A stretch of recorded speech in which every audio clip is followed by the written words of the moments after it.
Hello there. How are you doing? Anybody who is out there? Hello, Joan Bradley. How are you? And let's see. Oh, Be Kind. I like that name very much. Saying they're going to be back for from your anniversary dinner. Well, happy anniversary. That's pretty awesome. Good for you. I wonder how long. What anniversary are you celebrating? I guess that's the question. so.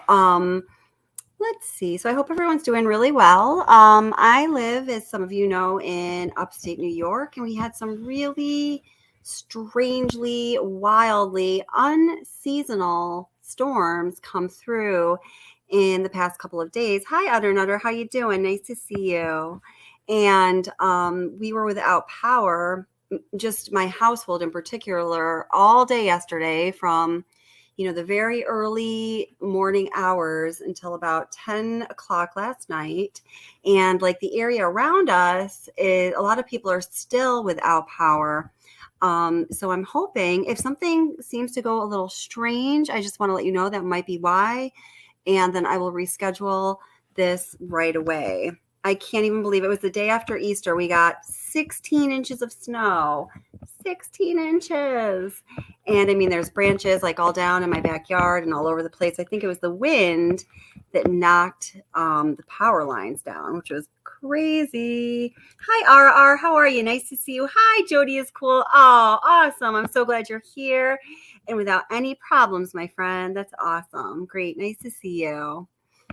So what I wanted to talk about tonight was, when we go through live streams and people ask questions or people, offer some insights or some information or, however we get on a discussion about some kind of sidebar topic, so to speak. And I say, okay, well, I'll do a live stream on that, later. I always write those things down. And to the best of my ability, I really do try to get back to those topics. So one of the topics that I wanted to get back to was discussing the possible timeline of, and this is a hard topic to talk about. So I'll just say that if anybody out there, doesn't like to hear about, things that may have happened on the morning of August 13th, 2018 to the Watts family, we're just going to be talking about the timeline, nothing, gruesome or anything, but, I just do want to let you know that. I want to get back to that timeline and clarify a few things because I think with all of your help, I think we got it nailed down pretty well. Hi, DTC Primetime. How are you? Sidebars. Yes, sidebars. And Marie Chapman says, hi, everybody. I'm in UK. Just been rushed. In the hospital with a blood clot in my leg. Oh, my gosh. Could do some prayers if anyone is willing. Absolutely. Oh, guys, everybody, please say a prayer for our friend Marie Chapman, she's just letting us know she's been rushed to the hospital with a blood clot. And you're like, well, Marie, I'm so happy that you're in the hospital. That's the best place that you can be right now, right? So how are you feeling? I hope that you're feeling okay. Yes, absolutely. Absolutely. Prayers for you, sweetheart. I'm sure everybody will be sending you prayers. Oh, you poor thing. Yes, RR. I actually just got into my emails. I just saw that. I was just reading that beforehand. That is interesting. I definitely want to follow up on that too. And I'm going to email you back as well. Like I said, we were without power all day yesterday. And then today, I was just, kind of getting everything back into business. And then just a little while before actually this live stream, I found one of our pet rabbits passed away. So that was kind of sad. And I had to take care of that because, oh, goodness gracious. So, okay. Well, yes, Marie Chapman, continued prayers to you. Please let us know how you're doing. And hi, Jenny Bradford. How are you? And Michelle, how are you doing? Welcome. Hi, Gina. Thank you for the prayers for Marie. That's really sweet. Hi, Tracy. Hi, how are you? Nice to see you. Really nice to see you. So we are going to get to talking about, that possible timeline of what happened at Cervi 319 based on, the information that is available to us when we listen really carefully and piece some things together. So kind of going along with that idea of what happened in the timeline that may have occurred at Cervi 319 that morning, we're also thinking about, what happened to some of the evidence. So here I am going to play for you a little bit of what Chris Watts claimed happened with the evidence, according to his responses to questions via the interview at Dodge Prison in February of 2019, when Tammy Lee, Dame Bob Hover, and Special Agent Graham Coder went out to that Wisconsin prison to interview him once again after he pled, after he was sentenced, after he was in the process of serving his sentence, which we know is a really unusual thing to do. So it's, in my opinion, during this part of the interview, I feel as though he's being relatively honest. I do always notice those points where Chris Watts starts to answer a question, and then one of the investigators will kind of interrupt him, and complete his sentence or complete his answer, which I think drives us all crazy. But why don't we take a listen to this? Hi, Molson Man. How are you doing? So I'm doing something a little different with audio this evening, so I'm trying to reduce the echoes. So I'm going to start playing this video, and then I need your feedback, guys. Could you please tell me if you can hear the audio or not, okay? And Marie, you just keep doing well, my sweetie, and we'll be back to you. All right.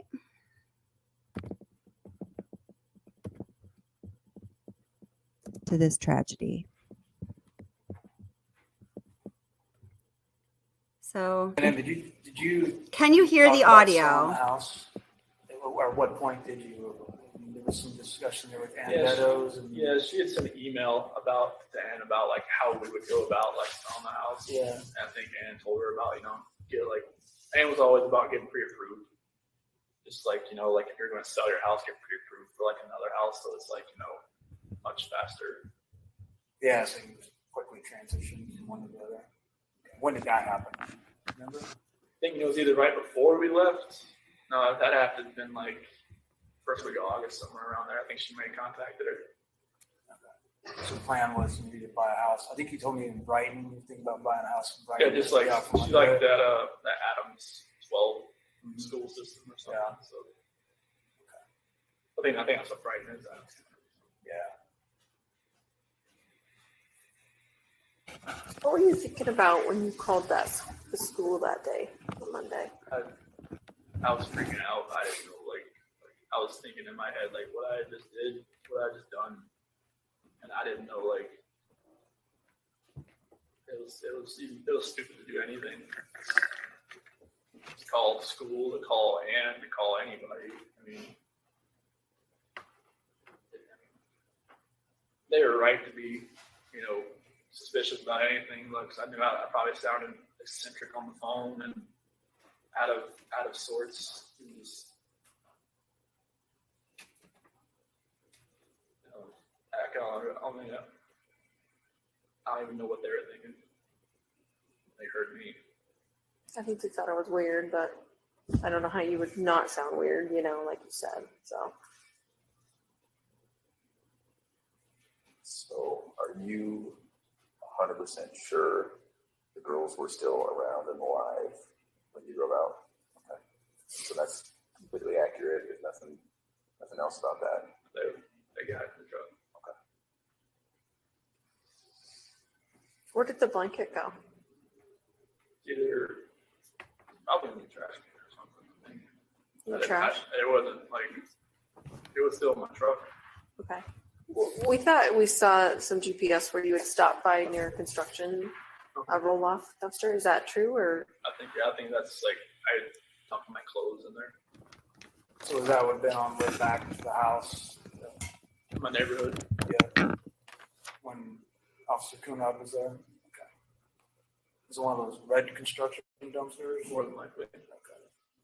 Did you pack new clothes? How did that work? I already have some in there because, in case we have a spill or something. Oh. If you ever get crude oil on you don't. Yeah, I have 2 pairs of boots, all kinds of different stuff in there, just because just one time I had to pick up a spill and I had defrost on, and I had a headache for 2 weeks because it's the crude oil that comes. I thought it always have something in there. So where did you keep them after you took them off? Like, did you just change out there into your new other clothes? So like I dump my clothes in that dumpster. But that wasn't that on the way back? When you were coming, like you'd already worked the whole day, right? I'd work like till like 11 or so. 11. So that was back when Nicole Atkinson. Yeah, when she was Yeah, when she at my called. house, hitting the doorbell, that's when I knew someone was at the house. Right. Did you think right then, like, oh fuck, like here we go, or what were you thinking then? I didn't even know why she was there. I was like, I didn't know, like maybe she had an appointment or something with Shanna. I didn't know. What did you think like that day, like what you were gonna say? Like what was your plan? Were you just gonna go home and be like, report to the police that your family's gone, or? I had I had no idea what was gonna happen. Like after everything, I mean, I don't even know how I was even acting even normal to people that I was around. Because when like Troy and Cody and Chad and Melissa and all them, like, you know, when they showed up on the site, I don't even know how I was even being somewhat even coherent what I was saying. But apparently, I should be. So I didn't know what was going to happen. Like I said, this wasn't like something like some Criminal Minds type. Like well thought out. Yeah, it wasn't nothing like that. You're just minute by minute at that point. Yeah, I had no idea what was going to happen. So once the girls were gone, was it also just a minute by minute thing as far as the oil tanks? Yeah, I didn't know what to do. I mean, just thinking about an oil tank just makes me want to throw up. And was that just because it was in front of you and there it was and just presented itself? It wasn't a plan beforehand? Okay. Was there any reason why the separate ones? No, it's like you said, it was like going up the stairs, and it didn't. No, like what Frank said, it's like I was trying to separate everybody. That's not. No. I didn't want to separate anybody. What was the reason? I can't even tell you. It was like I said, like something else was like controlling what I was doing, and it was like I was doing something I never thought I would ever do in my life. Did you think there would be less chance of someone finding them if they were in separate tanks, or? Sounds like a little.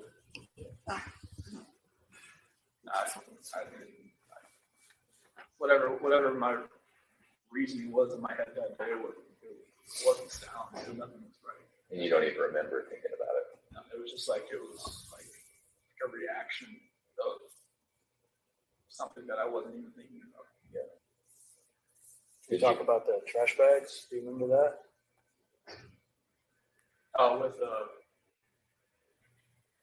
There were two. Okay. Yeah, it's trying to, because like the sheet kept, I didn't want to, like when I was putting the one coherent, I guess, thing I had, like I didn't want the girls looking at Shanann while they were in the back seat. So what'd you do? Put a trash bag on one end and on her feet and on her head, so they didn't have to see. And they were just too little to kind of figure out, right? They didn't know.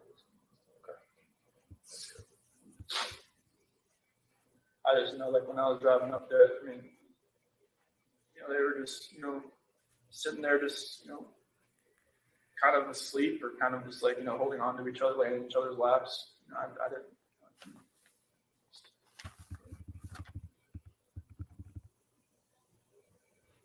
You remember having any thoughts or thinking about why not just putting them all together with Shanann? Honestly, it was just happening so fast. I had no time to really have a thought that was my own. Okay. But I wasn't like dutifully trying to separate anybody passing away, trying to keep anybody separate. And everything, you know, Frank, Sandy, and Frankie said, you know, like I don't hold it against them. I mean, they can hate me for.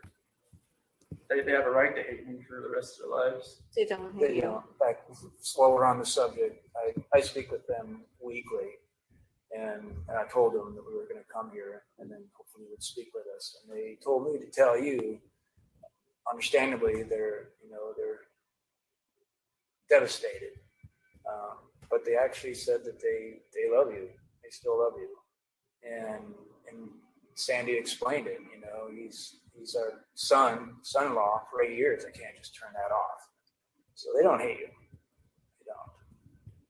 That's amazing to hear that. Yeah. Well, and I can tell you, Sandy was the one that was most resistant to penalties in this case, and she told me that from the very beginning. She didn't want that. It's God's decision. It's not her decision. And then she told me that even then. So it's not just a one-time thing that she has said it to me. It's been over the whole course of the event. So that's probably one of the most honest things someone's ever told me. So it's pretty amazing. Faith is, she's obviously a believer. So am I. I get it. So I understand it. That's amazing to hear that. Yeah. Good people. I would have figured they would have hated me for. They don't. I mean, yeah, anybody would think that. I certainly would have, but I have to admit I was surprised. I was really taken back by that, but they certainly don't. What did they say when they knew you were coming out here? They said they want to know, details because they need closure, and that's really all they want. And they want to keep it private. And I said, absolutely. That's we'll talk to them about what they told us, just so they can put it past them because they're having a hard time dealing with it and kind of. Okay, so, and oh my gosh, when the Rusiks were looking for some details and some closure from that meeting that Tammy Lee and Dave Baumhover and Special Agent Coder were having when they went to go visit Watts and Dodge Correctional Facility in February of 2019, which was, 4 months after he was sentenced, they had no idea what they were actually in for. And that's confirmed, and we know that. According to the podcast that Dr. Phil put out that we had been listening to the past couple live streams, so I don't know if it's a deleted or a hidden or a taken back episode, whatever it is. I get so many comments about people like, oh, well, I can get it on Spotify. For some reason, that particular episode, of course, it's going to still, live on the internet. You can't erase something once it's been put out there, especially on such a large scale, but it's been disowned by the Dr. Phil franchise. So whatever that means, we don't know exactly, but what we do know is that that's really weird for Dr. Phil. I was talking actually to my son about this the other day, and I was just explaining that, Dr. Phil is such a, steadfast and strong personality kind of man. It's like when Dr. Phil says something, Dr. Phil says it, gosh darn it, and it's going to remain. He doesn't take things back. He's not that kind of guy. So it's also very interesting. I put the question out there, why do you think this episode was swept under the rug or treated differently or disowned by the franchise? And I've gotten some really interesting answers, and I've gotten a lot of the same answers from many of you. And I think that we probably have a good idea of why that is. We can swing back to that, but I want to stay on topic too. Just let me say hi to the people that just joined. So hi, Gina. And how you doing? And Cracklin' Rosie True Crime, nice to see you. Welcome, my friend. And John Smith, oh, my friend and my nemesis all at one. How are you doing, darling? Nice to see you here, I think. And let's see. RR just noticed is saying, I cannot get over the explosion theory. Too many facts to prove he was setting the stage for it. That's interesting. That could be something we talk about soon as well. And then RR says to Molson Man, he wasn't expecting Nicole Atkinson to show up at his house. It ruined his plan, so it was just a space to keep her for now. Let's see. Hi, Autumn. How are you doing? Welcome. Nice to see you. And let's see who else. Kitty Witty. Hello, my friend. How are you doing? Kitty Witty feels that, quote, it's so obvious he didn't do this all alone or even at all. I would agree with possibly not all alone. I don't know about not at all. To me, that's a really big stretch. I believe that Chris Watts is right where he ought to be for now. I don't know, but that's just my opinion. If this is these are all details, obviously, that are up for debate because they are debated time and time and time again. Let's see. Farrah Miller. Hello, Farrah. How are you? Says, why couldn't he have thought that was his own? Why couldn't he have a thought that was his own? Oh, right. Yeah.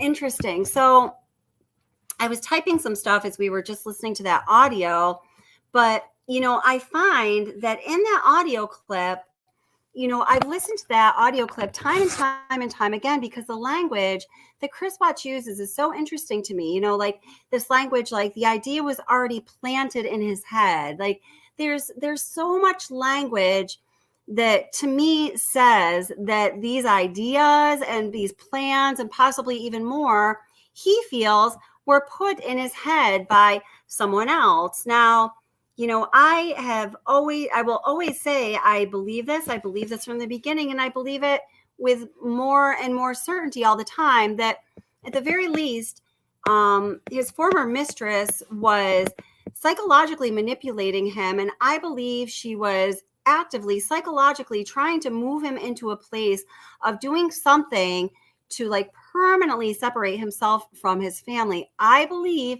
that's what she wanted, and I believe that there's evidence to show that. I know others have different opinions, but I cannot get away from that idea. RR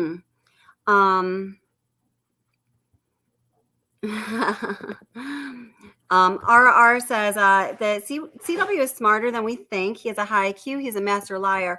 I think that he is a master liar. I don't think his IQ is as high as he claimed it was. I mean, when you're going into the 140s, that's, heading up towards the genius level. I don't give him that much credit. I really don't. But, we don't know. What would be interesting is to actually see the results of an unbiased evaluation or assessment on his, intelligence. So Farrah says, what about the tools needed to access the lid to the tank? It wasn't a flip open lid. It took tools. Why has nobody asked him about this? That's a great question. And then Marie says he would have been as sick as a dog from the fumes. Opening the two, I think she means thief hatches, then putting the girls in. No way one man did this. Where was Jim?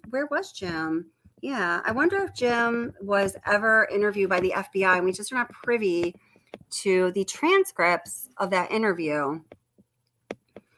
DTC Primetime says, I agree with you, my dear. He was a go with the flow kind of guy. Flowed right up the river. I totally agree with that. Yeah.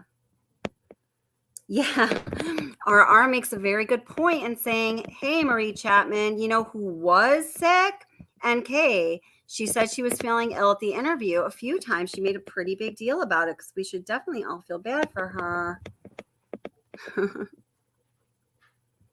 Let's see. John McSmith, I'm not sure exactly what you mean. Please clarify. It just might be my lack of knowledge of what you're talking about here. It says, no sickness from any fumes. Natural gas is heavier than air. So it wouldn't be.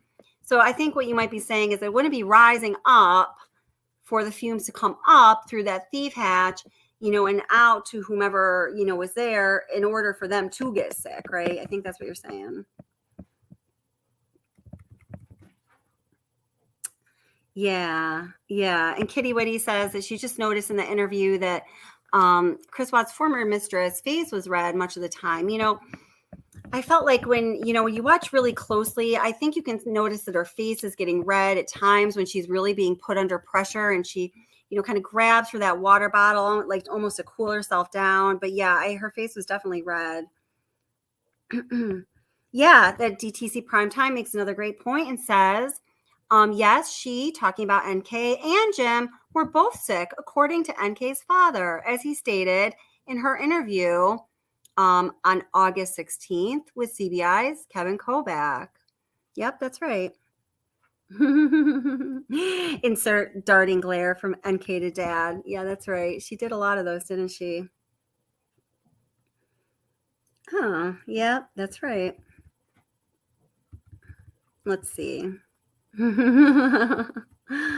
Oh my goodness. I'm just like way back in time here. Oh, okay. So, all right. So RR is telling me at What's the Obsession, this is where the crystal comes in. Okay. So do you, RR, would you have any like inclination? Would you like to come up on panel and talk about that a little bit? I would love for you to, if you're willing to.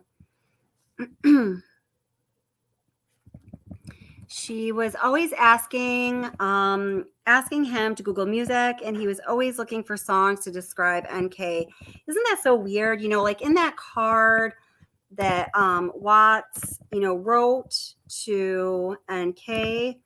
Let's see, let me grab that card. You know, everything that he wrote in there was, you know, song lyrics. I think that the only thing we see in that card to her, you know, it came across as being a very like earnest card, like he wanted this to mean something to her, but everything in there was a song lyric or, you know, some kind of quote from somebody else. You know, I just feel like, oh, here's that card. Let's see, let me pop it up for you. Sorry, guys, my computer's running just a little bit slow today. I was telling everybody before, for those of you that weren't here in the very beginning of the live stream, that we had a crazy unseasonal snowstorm up this way yesterday and the night before. And actually right where my house, we lost power for a full day, and some people are still without power. And I've noticed that things are running a little bit slow. So just bear with me. Here we go. Here's that lovely card. Let me make it bigger. So, oh, you can't really read much on this one. Sorry, this is not one that's very legible. But what we do know is, because I'm sure if you're interested, you've read it a few times. You know, everything that's written in this card, well, most of the things written in this card and the other card that he gave to her are quotes. Nothing really original, which I just think is so, I don't know. But what I do want to move on to, and then we can circle back to some of these things if you want. Let's see. RR says, I'm going to let Watts the Obsession confirm a theory of mine, but he was Googling a certain crystal, and this crystal had certain powers. Okay, I got to now go to your email because I'm just too curious. And I don't know if you answered, if you were willing to come up on panel. Oh, Sarah Lottie. Boom, yes. What did she boom yes on? Oh, yeah. So Sarah Lottie brings up a very good point, saying, in my opinion, her job was to monitor the employee gas monitors for safety due to potential lethal gas exposure. You know what? Okay, so what I'm going to do first is I'm going to continue on. You don't know if you can go up and speak? That's okay. Can you show the email instead? Yes. Okay, let's do that first. Okay, let me do the email instead. All right. So let me get out onto my email here. So this is an email that Ara had sent to me.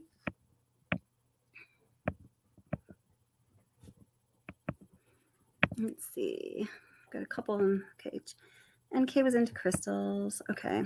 So So NK was into crystals. Yeah, this is the one.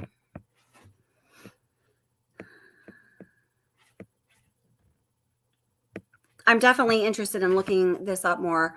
The only reason I hadn't gotten to it yet, like I said, was due to my power outage. Let's see. So yeah, dioptase.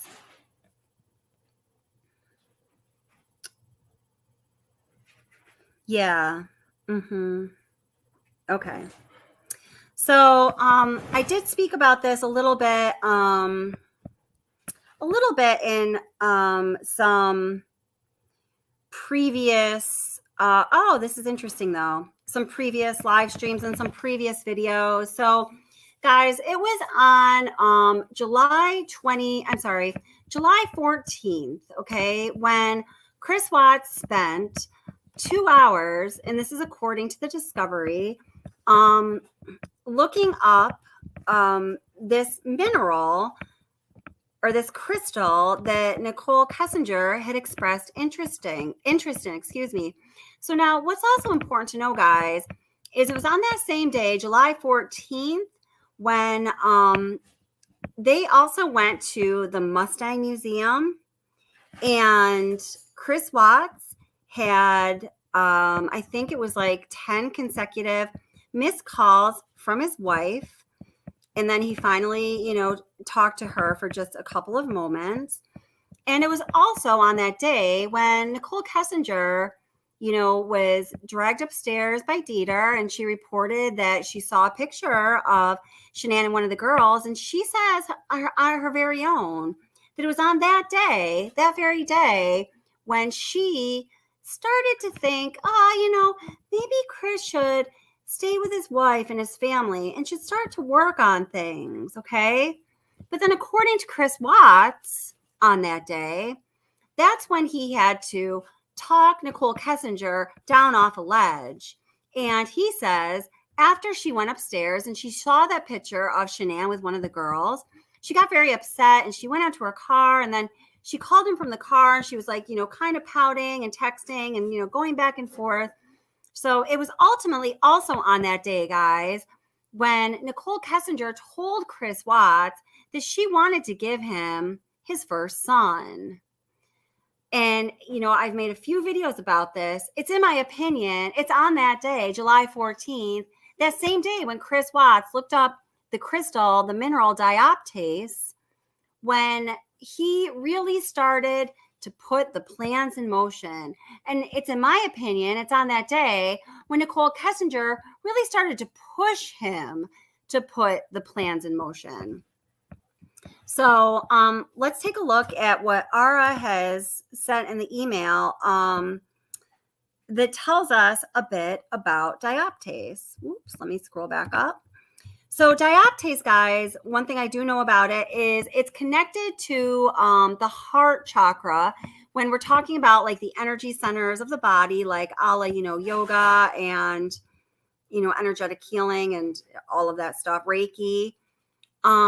So, it kind of, in my opinion, I was sort of thinking that maybe Nicole Kessinger was kind of turning him on to this dioptase. It talks about a lot about this crystal having a power to sort of like clear your past and allow those attachments of the heart to be released so you can move on. So I was thinking maybe she was suggesting to him that, this would help him to move on from Shanann. But, I think that there are also some other things that we could read from this suggestion of him, finding this dioptase. So I'm going to just read the information that Ara sent. It says, power and benefits of dioptase. Dioptase is considered an excellent energy conduit, and it is said to have dramatic effects on the human energy field. It encourages you to live in the present moment. It has a considerable effect on the human energy field. Okay, that's right. It teaches that pain and difficulty and relationships mirror separation from oneself. So now it says spiritual and emotional influence.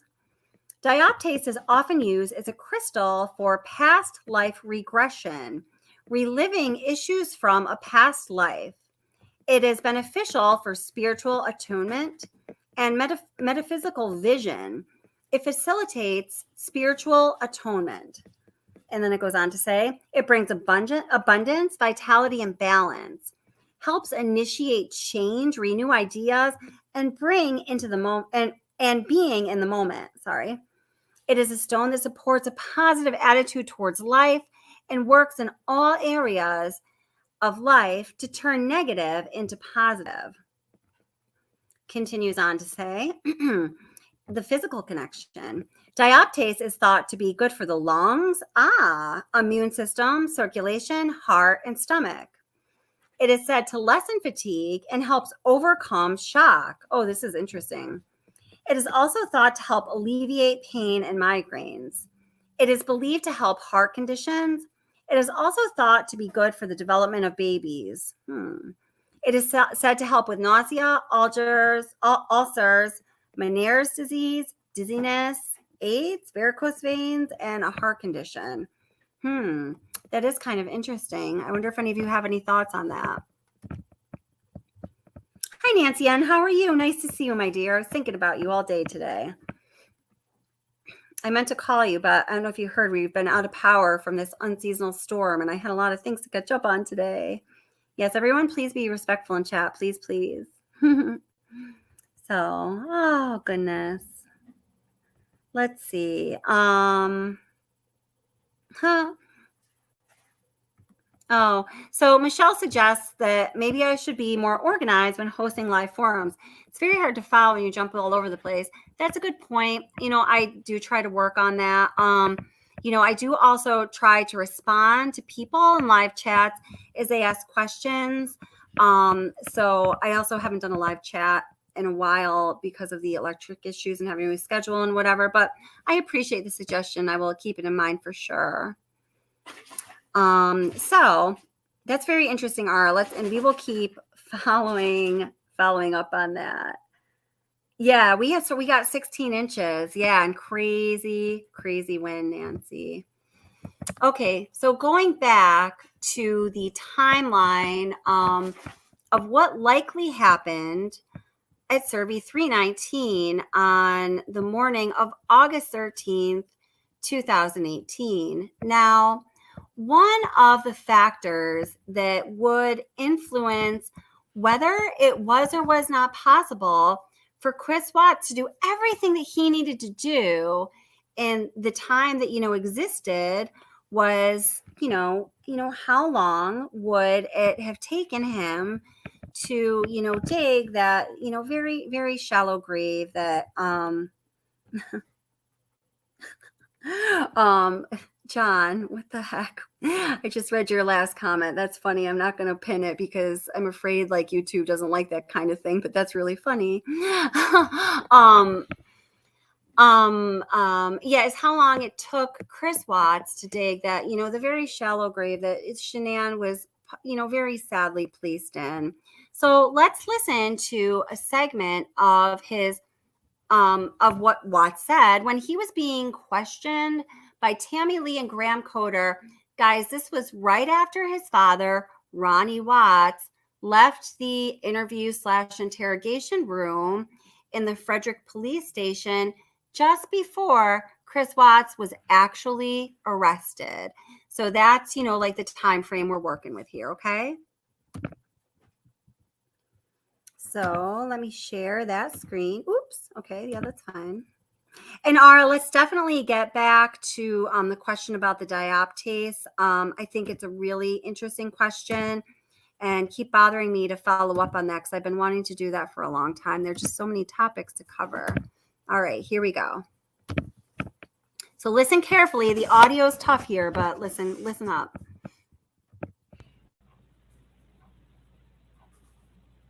I do think you were a good dad. I think Shanann was a good mom.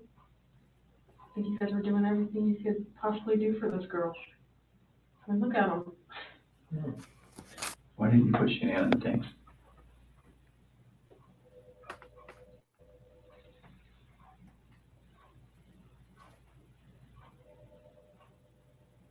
I didn't know what else to do. How far down is she? I don't know, like 2 feet maybe? How long did it take you to dig that? No. Maybe in 20, 30 minutes.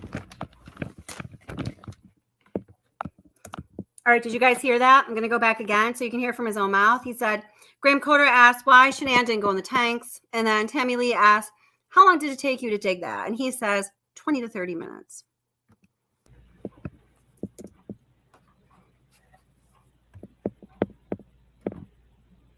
I do think you were a good dad. I think Shanann was a good mom. I think you guys were doing everything you could possibly do for those girls. I mean, look at them. Why didn't you put Shanann in the tanks?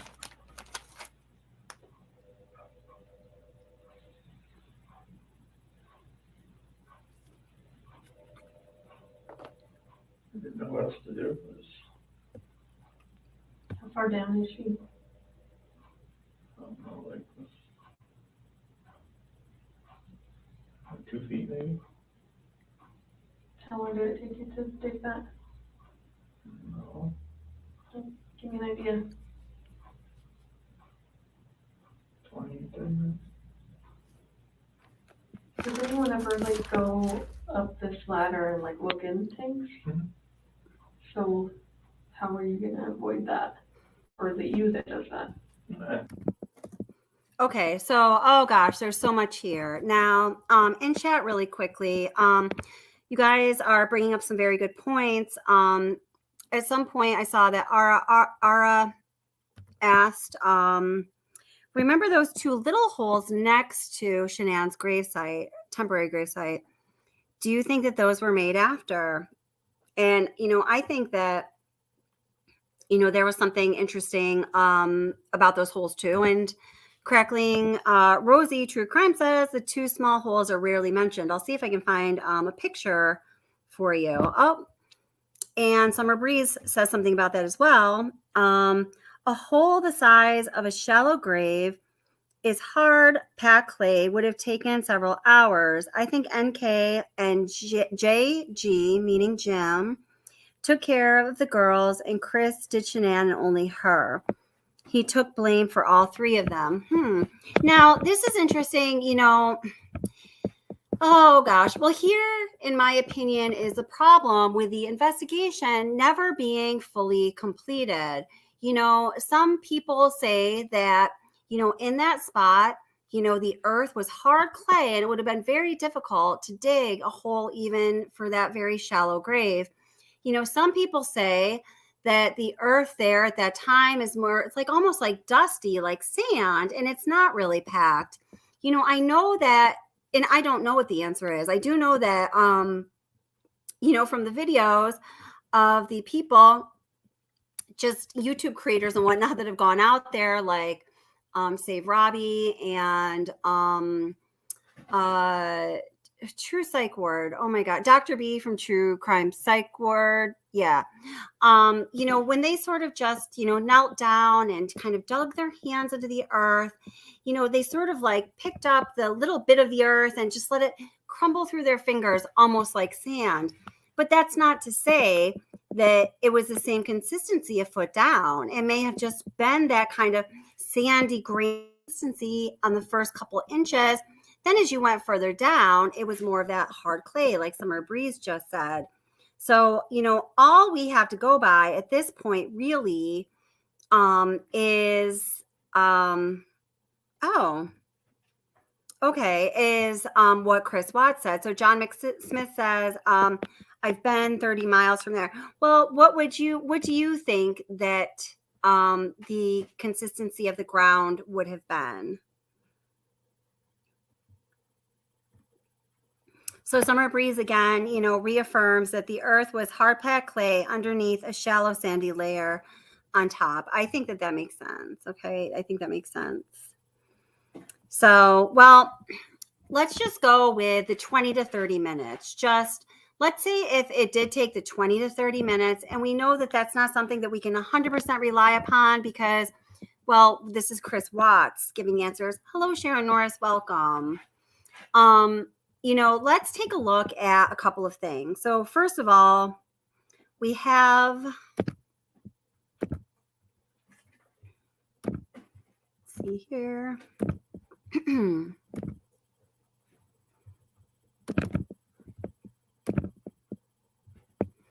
All right, we have, this timeline that was provided by Tony Husky, who is one of Chris Watts' supervisors, who was able to provide law enforcement a printout of the Geotab Systems reports, which in essence gives us a rough timeline for Chris Watts' very general movements. Okay. So what this report says is that at 5:18 a.m., Chris Watts started his work truck. So at 5:18 a.m. on August 13th, 2018. And it remained at his residence, 2825 Saratoga Trail, for 27 minutes. So 27 minutes, guys, is that time for which we have recording of what happened with that very inconvenient bush from neighbor Nate's security camera, okay? So this report goes on to say it appeared Chris left his residence at 4:45 a.m. and drove 47 miles to an oil well site in Keensburg. So that's Cervi 319. Chris arrived in Keensburg at 6:53 a.m. Okay, so 6:53 a.m. is an important time frame. Now, okay, something else that I want you guys to take note of is this. All right, so Chris Watts left his residence at, it says on the printout, 5:46 a.m., okay? And he drove 47 miles. He drove 47 miles when he left at 5:46 a.m.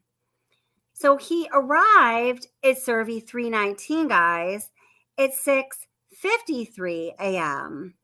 So that is actually an hour and 17 minutes between the time when Chris Watts left his home and when he arrived at Cervi 319. It's an hour and 17 minutes. He had to drive 47 miles. So, I know that some of that drive was down dirt roads, but when you are doing most of that driving on a major highway, in my opinion, 117 minutes is a long period of time to drive 47 miles. So I'm wondering if that, longer time frame from point A to point B may account for him stopping to send text messages or make phone calls, because we know that the geotab system that was connected to all of the Anadarko work trucks would trigger, some kind of like an infraction if you were to send a text message, receive a text message, or make a phone call while your vehicle was in motion.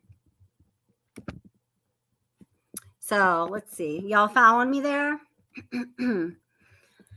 So when we look, and this is another great point. Hi, Cash Chick 56. Nice to see you, sweetheart. Oh, wait. Okay, sorry. So, okay, wait, hold it. One at a time. So DTC Prime Time says there's no traffic at 6 a.m. And then I think you also corrected me. Is that an hour and 7 minutes? Let's see. Get back. Yeah, I'm sorry. That's an hour and 7 minutes. Okay, very good. Thank you, darling. So anyway, it took him an hour and 7 minutes to drive those 47 miles. Now, hi, Demon Child. Nice to see you, my friend. Now, I'm bringing this up and I'm making a point of it because in previous live streams, when we started to touch upon this issue, people would remind us, and rightfully so, that geotab was installed in all of the Anadarko fleet work trucks, and it would trigger an infraction if you sent, received a text, or made a phone call. So let's take a look at the discovery. Oh, I need to share that with you first. Now, actually, let me just pop over one more screen here. So what we're going to find in the discovery, I'm going to show you this in a minute, is 6:44 a.m. We see in the discovery the last outgoing text message from Chris Watts' phone, and that's the last activity on Chris Watts' phone until 7:18 a.m. And it was at 18 a.m., guys, when Watts took the picture of his laptop screen that the law enforcement digital forensic analyst said he couldn't make sense of because it was only in a thumbnail format. Now, I think I told you guys one time when I was working on one of these presentations, my friend Chris, not to be confused with Chris Watts, was over here working on my son's, I think it was Xbox. And I actually asked him about this. I let him read that passage in the discovery from the forensic digital, specialist. And he just, thought that was a not legitimate thing to say. And he told me why. I'm going to have to actually get him to type that out for me or record him saying that so I can repeat it to you, because it was very technical and I would not be able to repeat it to you with any level of accuracy. Yeah, so DTC Primetime says 6:44 text. He's en route at that time, right? He arrives at Cervi 3:19 at 6:53 a.m.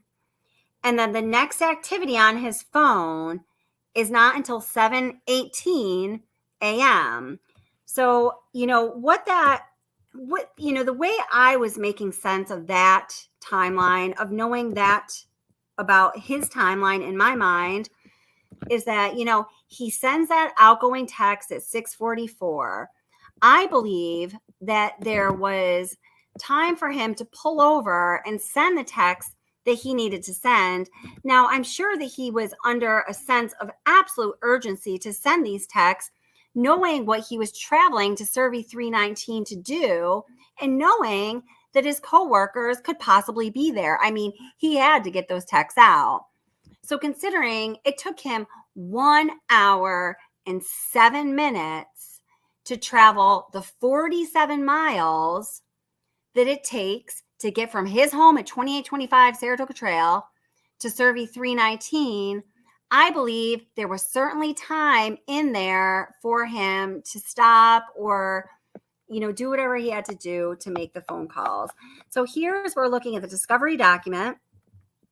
We see, so right at the bottom of the top split page there, we see at 6:44, Watts agrees. Okay, I will. And then McNeil advised, I'll head that way in a bit. Okay, so at 6:59, this is just, I'm sorry, guys, because I didn't see the end part here. It says Watts replied, okay. So let me read this. At 6:59, Cody Roberts told Watts, I guess I'm headed out that way to start up the 1029, and Chad will be meeting me out there. And Watts just replies with a really quick, okay. Now at 6:59, Watts has he's arrived at Cervi 319, and we know that from the Geotab timeline. He arrived at Cervi 319 at 6:53 a.m. So now, there's a good 20 minutes now when there's no activity on his phone. So let's say if we go by Watts' timeline of saying it took him 20 to 30 minutes to dig, that he digs and takes care of his lovely wife in this time, and God rest her soul. I'm sorry we even have to talk about these things. I did put a warning in the beginning of the live stream that we would be talking about that. Okay. So now it's 7:18. Now, please note that Chris Watts switches to his personal phone when he takes this picture. It says 7:18. Watts took a photograph of his laptop screen, presumably sitting in his truck. And they know this because the coordinates of this picture put him at Cervi 319. Now, the note here says, the metadata confirms Watts at the Cervi coordinates. The image is apparently only in thumbnail format, and enlarging it blurs the writing on the laptop screen. Now, that was the part that my friend said BS to, that there's no way that somebody with, capabilities of the FBI, the labs at Quantico, would not be able to figure that out. And to us, it certainly seems like a piece of evidence that would want to be fully figured out, because we're dealing with a triple plus homicide, of a pregnant woman and 2 beautiful little girls. Seriously, is there ever a better reason? So now, guys, after 7:18, there is also a lull on Watts' phone for 22 minutes. And at 7:40, this is what it says here in Discovery, Watts sent the staged message to Shanann's phone. If you take the kids somewhere, please let me know where they're at. And then just a moment later, Watts made a 2.5-minute phone call to Troy McCoy. And then, and then he started getting on the phone, getting on the horn, fast and furious, with his workmates, figuring out what was going to be happening for the morning. So, in my trying to put together the timeline here, it's like this. Watts arrived at Cervi 319 at 6:53 a.m. Okay. And then he just sent a message to Cody Roberts at 6:59, quick, just saying, okay, which I'm sure he could certainly do, while he's taking care of other things. And then the next activity on his phone wasn't until 7:18 a.m. when he took a picture of his laptop. So that gives him a good, 27 minutes to do the digging and do what he had to do with his wife. He says to Tammy Lee, as we just heard, the digging took him 20 to 30 minutes. So then after 7:18, there's no activity on his phone again until 7:40. So that gives him 22 minutes to do what he had to do with his beautiful children. And I know this is just also sad, guys, but these are the things we have to look at. So I guess the question would be then, would 22 minutes be enough to do that? And, I don't know. I need to know what you guys think. I mean, this is not an easy question to answer. Let's see. Okay, so John McSmith asks, Kelly, refresh my memory.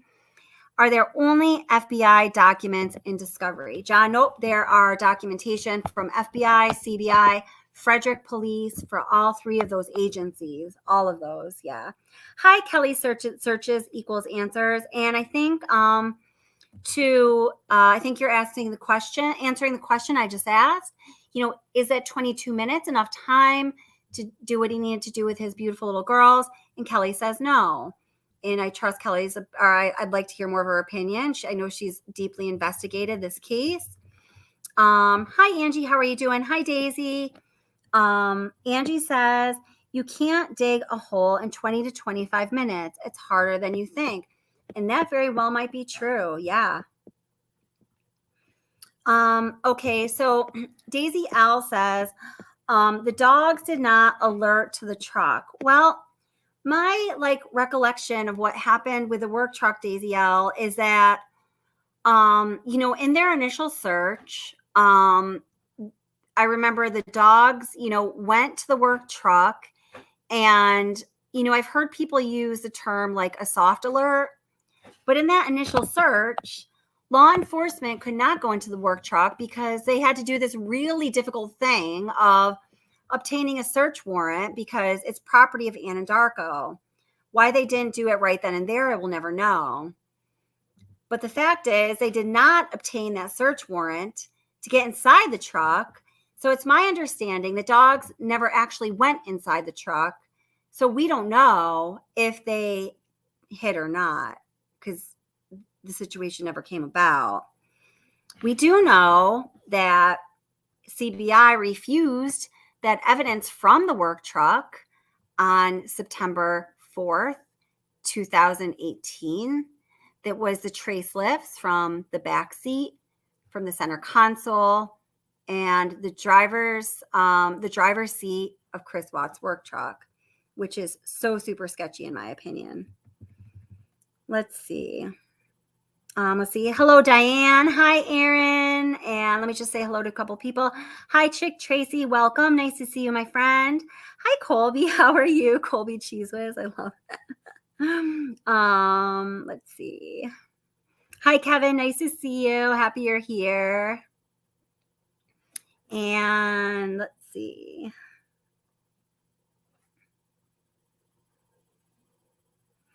So Summer Bree said, we were just talking about this. He had an extra 15 to 20 minutes to stop along the way to Cervi 319. He was in a hurry. He had to dig a hole to bury Shanann. And Summer Breeze, I totally agree with you. But I think, as much as it was important for him to get there as quickly as he could, I think it was in his mind, it was super important that he made those phone calls or sent those text messages to his workmates, so he knew that someone wasn't going to come up on him, you know?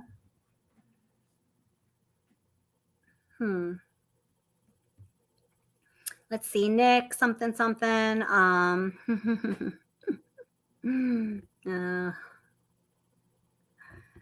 Wants to free Chris Watts. I don't know about that. Let's see. All right, let me get back down to current chats. Let's see. Aaron on the side of caution says, I think NK was going to drive SW's car and phone to 319 and make it appear they visited and they were going to cause an oil field fire to make it look like SW and the girls were killed at 319 accidentally. I've heard theories that were kind of similar, and, you know, I've also seen people put forth some evidence that substantiates those theories. Anaphylaxis, whose opinion I rely upon heavily because Anaphylaxis is a former police sergeant and detective, says that that's not enough time. You know, it seems like, guys, if it was, man, it would be close to the wire. And DTC Primetime, thank you so much for the super chat, my love. I really appreciate it. And she says, Kelly, can we circle back to the 7/18 photo of the levels of something to NK to prove he was at work? Does anyone know? Okay, so, all right. So we have, let's see. And Gina points out that he didn't dig a huge hole, you know, which is also a good point.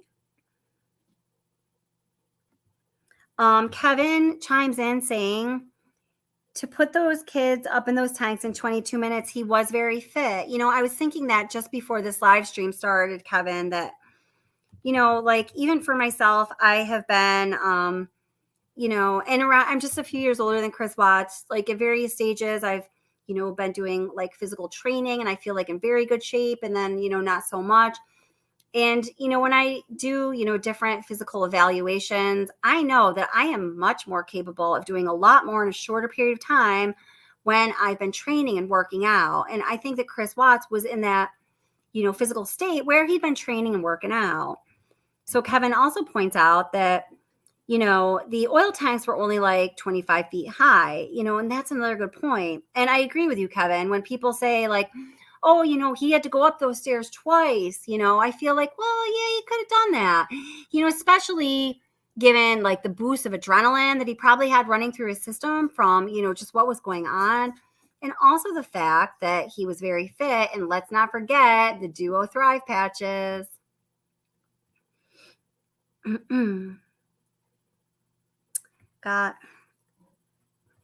I'm not sure, Gina. I'd love to know what you mean here. I guess I'm just not understanding. Ring camera got him caught. I think you mean on the GPS on his truck. I need to know more. I would love to know more. Hi, Pride or Honesty. How are you? Pride or Honesty says he only dug down 8 inches, much shallower than needed. So yes, it was harder than he thought. Half an hour seems right for 8 inches. Yeah.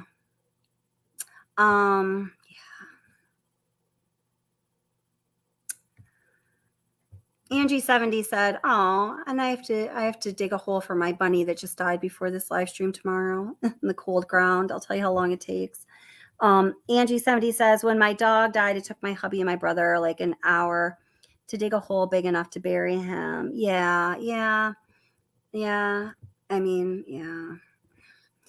The thing is, you know, you guys always will bring up a point that's such a really good point and will make a case either for or against, you know, it being possible to do what needed to be done to accomplish everything that he did in, you know, what really boiled down to 47 minutes. I don't know. Okay, DTC Primetime. So we're going back to, yeah.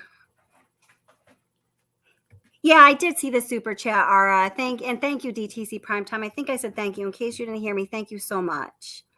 And we're actually going back to see to see about the topic she wanted to circle back to, which is the photo that he took from his personal phone at 7:18 a.m. So at 7:18 a.m., Watts took a photograph of his laptop screen, presumably sitting in his truck. And then it says metadata confirms Watts was at the Cervi coordinates. The image is apparently only in thumbnail format, and enlarging it blurs out the writing on the laptop screen. So, guys, what we know from that is, I mean, there's a little bit of a giveaway here in the digital forensic analyst comment. He says, enlarging it blurs out the writing on the laptop screen. So, based on what he's saying here, presumably, guys, it is the writing that is on the laptop screen that is, like the important subject in that picture, right? So now DTC Primetime was asking about, was this what he had sent to Nicole Kessinger to prove that he was at Cervi 319? Because Nicole Kessinger, according to her own recount, as she told Kevin Kobach of the CBI, she asked Watts to send her something to prove that he was out in the field where he said he was at. Are you guys all aware of this? Hi, Tammy Wells. Welcome, my friend. Let's see. So I'm just reading through your comments.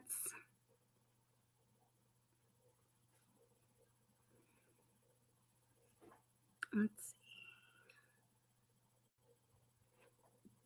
see. Okay, so I'm just gonna play you another little bit of that interview between Tammy Lee, Graham Coder, and Chris Watts. Now, this is in the interview/interrogation room at the Frederick Police Department after Chris Watts' father, Ronnie, had left the room and before he was officially arrested. Now, while you guys are listening to this, he's going to talk about what he says NK knew and did not know. While you guys are listening to that, I'm going to try to quickly scan through a transcript of one of the interviews I have with NK to see if I can find the portion where she tells Kevin Kobach that she asked Chris Watts for proof of his location, okay? So I'm hoping I can find that. I think I can. I think I know just about where it is, all right?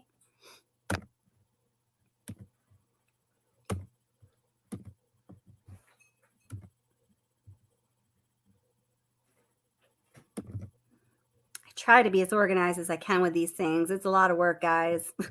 All right. Anybody that goes to the location. How often is that done that those tanks are checked? And if they're making enough oil or whatnot, I mean, what's a leak, maybe.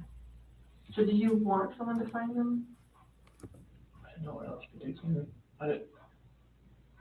That was the location I was going out to that morning. Anyway, And I didn't know what else to do.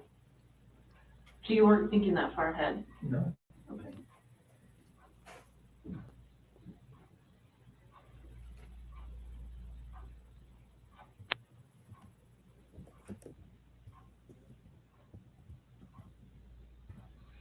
Yesterday when you were talking, again, this is before we kind of got to this moment today, you mentioned that we were talking, you said, I don't know where they are, and then you said something along the lines of, whatever happened to them, this act of pure evil. What did that mean? Is this the evil that I saw when I'll walk behind Shanann when she was on top of Cece. And that's all evil before I did to Shanann. Okay.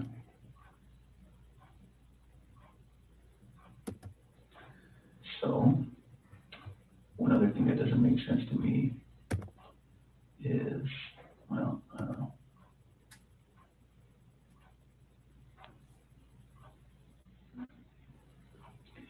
Can you walk me through again? When you walked in, what did she look like? What did Shanann look like? All you saw was her back. Was it the same shirt that you buried her in? Same underwear? And then was she wearing pajamas? Shanann? Yeah. No, that's what she sleeps in. Oh, she sleeps in her underwear. Okay, and no pajamas, no shorts, nothing like that. So then, when you grab her, just as is, that's how she gets to the truck, that's how she gets to the site. Okay. So did Shanann ever go to bed? Like when I put her back in the bed. No, like when she got home. Did any of that happen where she got into bed and then you woke her up at 4? Like, is all of that true? Because it looks like there's some purchase of some hair care products at like 2:30 in the morning. Do you know about that? Hair care products? Her credit card was denied. Mm-hmm. No. You said you don't really use the credit card, so I'll probably. My credit card, no. Would you have bought hair care products at 2:30 in the morning that morning? Did she get mad at you because there's no money when she woke up? Like, was that part of the? This is the first I've heard of that. Okay, As far as hair care products and the card being denied. okay. And I'm not lying about that, that's why I'm asking. That is something that came up. Is there any reason she would have a black eye, Shanann? No. Not from a slap or a punch or anything like that? Never Okay. punched her, slapped her. Is there any reason she would have a stab mark on her body? No. Okay. And no other reason for death? Coroner's not gonna find rat poison in her stomach. Mm. The only way that she died, she was living and breathing, and wasn't living and breathing after your hands on her neck. Okay.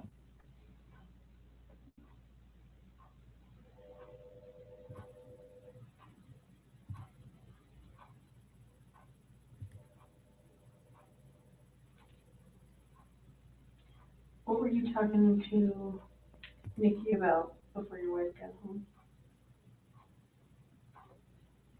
Before she got home, You talked for like several hours. I think our day, we talked a lot. Right? Conversations, and just random conversations. We talk a lot. Does Nikki know about any of this? Seriously. No, she doesn't know, like, I mean, she knows, like, from the news and everything like that. Mm-hmm. Anything else? You can share with her anything? Does she know your wife was pregnant? She does now. And I told her that. She didn't know at the time? How come you didn't tell her? So I was scared too. Felt like, you know,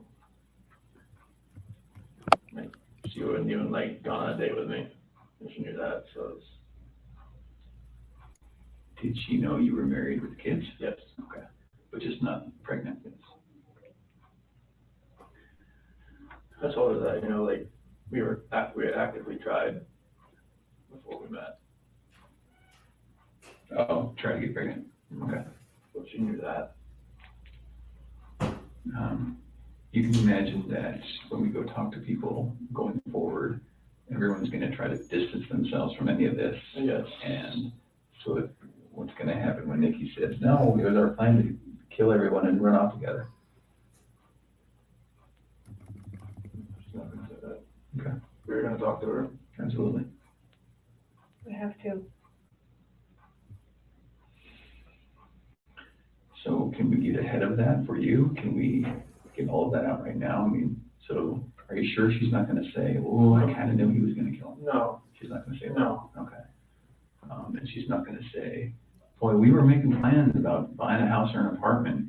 She gonna say that? No, like, She really it's keeps. just, like, once I have my own place, like, we would, like, hang out more. Okay. So after the separation, after that dust settled, then you would have availability to go see Nikki. You guys had talks like that? Yeah, I mean, like, she generally liked me. Okay. Please don't put her name out there in the news, though. She's been through enough in her life now. Stuff like that, we never tried to put out. But I just feel like the press, if they got wind of an affair, they would drag her through the mud. I don't want that. We're certainly not gonna try to make that happen. It's vulnerable than you this. I know there's press finds ways. That's everything.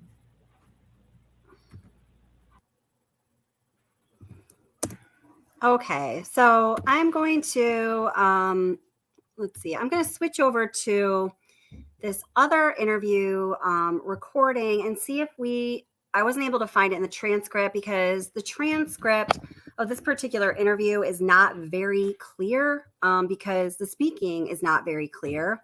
See if we can find the part where NK tells Kevin Kobach that she wanted Chris Watts to send her proof that he was where he said he was. If I can't find it right now, I will get it for you guys real soon, and we can listen to it then. Let me see here. I think it might be close. Let's find out. Okay. And we've had this conversation. Is it, you said you're thinking about going somewhere else? Go. I don't know when I'm gonna do that. Can you guys help me with the name change? Can you do that? I'm Oh my serious, God. please. So I can't do anything for you. That's a legal process. It's I've always been a really good employee to those people. Everybody when I leave is pretty disappointed. This is the first time I've ever been terminated from a job. So, sometimes that can be tough to get over too. it's hard. This was like the dream job. I feel awful about all of this. Does anyone feel bad for her? No. It's like I wanted that for so long to get out of the oil field. I was so tired of living on oil rigs. It's such a rough life. I just want to be in the office and work in environmental for an oil company, and I finally got it, and all this happened. Well, you have that skill set now, so maybe you can move back into I that. hope so. I have been. It's because nobody knows anything. And because my circle's really awesome. Maybe. I don't know. They haven't even. Or they just, because you're. Oh. It's when he comes back in here. That's what I'm saying. Yeah, I and then you wanna- shot him and then text him to you right now. Yeah. Or you can email them to me. You show me. Let's see. Maybe we can give you that number. We can check that one too. I can probably get it real quick. Show me the ones that you think came from him, those I'll 9. show you. Yeah, I know. and 910. 0. Just give me a sec. Boom, right there. So I am going to take photographs of these in lieu of downloading it You with want me this. to just screenshot them and send them? Well, but there's no way to do that. No, I mean, because screenshot right here. This isn't hooked up to Wi-Fi or anything, is it? No, but I'm saying. Oh, I see what you're saying. It'll come in clearer, or you can watch me do it, is what I'm saying. Yeah, What if I and then you wanna- screenshot them and then text them to you right now? Yeah. Or you can email them to me. I'll just send them to you right now while we're here. Okay, that's fine. Okay. You know what's scary? I read this one. From back in June 27th, like, when I first started talking, and look at him. Yeah, Okay. I didn't see him that day. Wait, I think it's right there. And you guys text how many times a All the time. I bet you guys have hundreds of messages Okay. that you need to recover. But yes, so here's the 11. But look, there's only one from the day? 11. Can I just see what he said? Yeah. And then the only text I think might be out of order, might, is the one at the very end.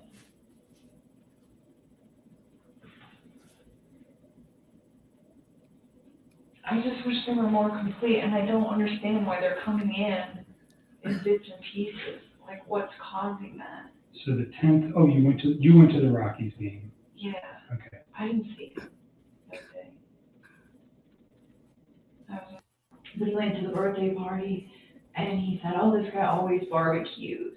And then he was saying, oh, he didn't barbecue, so he was saying. Listen to her voice here. The way her voice has changed in the different interviews, depending on what is being talked about, is so bizarre. He had fruit and asparagus. Yeah, didn't do any smoked barbecue at the time. He did hot dogs, so he was saying he avoided that. He was like trying to eat healthy. So this is the final one. This is the one, I don't know if this is in order. I'm not sure exactly what this is referring to. I think this one at the bottom, this, oh my God, that's absolutely ridiculous. They would freak out. That, do you remember when I told you, like, I was always trying to, like, incorporate his kids and stuff? I mean, even if it wasn't, like, directly, like, me and him, but just, like, I was always thinking of cute stuff when I'd see stuff, and I was like, oh my God, little girls would like that. This is when she is explaining to him the text message that was sent to Chris Watts during the day on August 13th, that Monday when the family was missing, about, oh my gosh, that's absolutely ridiculous. And she's saying Yeah, it was about him, a box of Lucky and Charms. I found this box of Lucky Charms that was unicorn Lucky Charms. Okay. And I thought they were really cute. And I texted it to him, and I was like, do your little girls know about these? Because they're awesome. And I was like, little stuff like that. So And that's, I don't think that that's the 13th, because I don't think I talked to him that day. What day was the 13th? It was the Monday. 13th, my dear. Was it Monday? I think, I gotta look, because I can't. I think it will, no, well then maybe these are in order. Monday was the day I think that I sent that text. Yes, that's Monday morning at 2:44 p.m. So that's an afternoon, Monday. Does that sound right? I was at work when I texted it to him. So that fits. Okay, so then it is in order, so it is in order, So And this is the makes 12th, because that's Sunday, right? That's Sunday. Okay, so they're in order, they're just missing a whole So bunch. he's basically saying he's still at that Barbecue. barbecue, and that fits. Okay, perfect. Okay, so then this one is in the right place. I was thinking 8/13 was Tuesday, and I'm like, I don't think you and I had very pleasant conversation on Tuesday. You want to screenshot all those to me? Yeah. Okay, let's start with. And then How do you I screenshot? turned this off, but Oh, this is so weird, you like ninja chop it. And even with her, when I was talking to her, it wasn't that his kids were an issue, it was just, this man already has a life. Should I go build my own, with somebody who hasn't done that yet? And then she was the one that was saying, I was engaged once and it didn't work, and now I'm engaged again, and she's trying to tell me, like, it doesn't matter, like, I'm on my second time of going through this, and she's like, I love this man.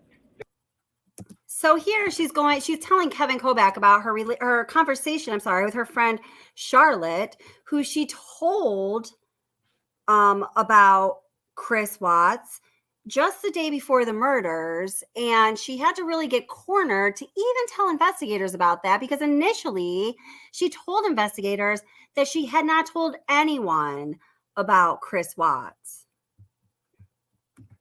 Very, very much. And she was saying, like, he's not gonna love you less because he's already been through marriage once and been separated and already had kids. Like, he's not gonna. those references were never made to him, though, about children. Never. So Charlotte, that's who you were talking with. Yes. Did you one time tell me Charlotte's a lesbian? No, she's engaged. Okay.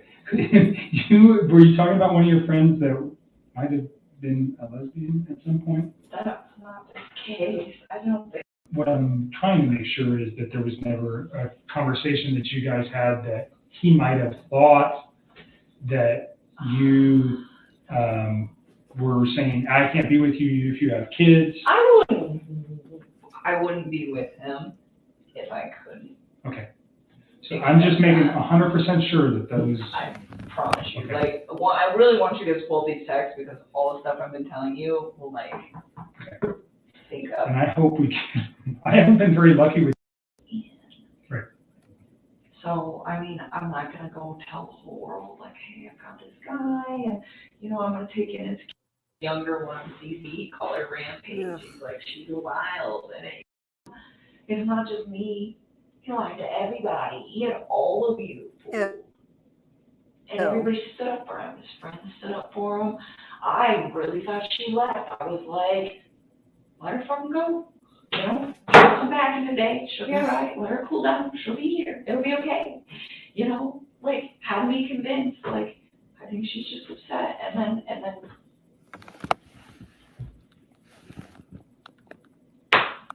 never would I guess.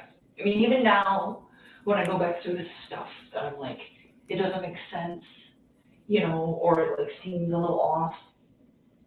That still doesn't send a red flag to me, like, hey, this guy's gonna murder his family. Sure. I don't think there was any. The more I think about it, I mean, apology, call me, but don't do that while they're up. Spend time with them, and I just. Oh gosh, more blathering. Okay. That's right, you don't have Wi-Fi on your phone, right? No, I don't have anything on my phone. So that I can deal with that, but other than that, They're coming. Let's see. you don't have the one at the very bottom, I don't think. Oh, you do. No, you don't. Oh God.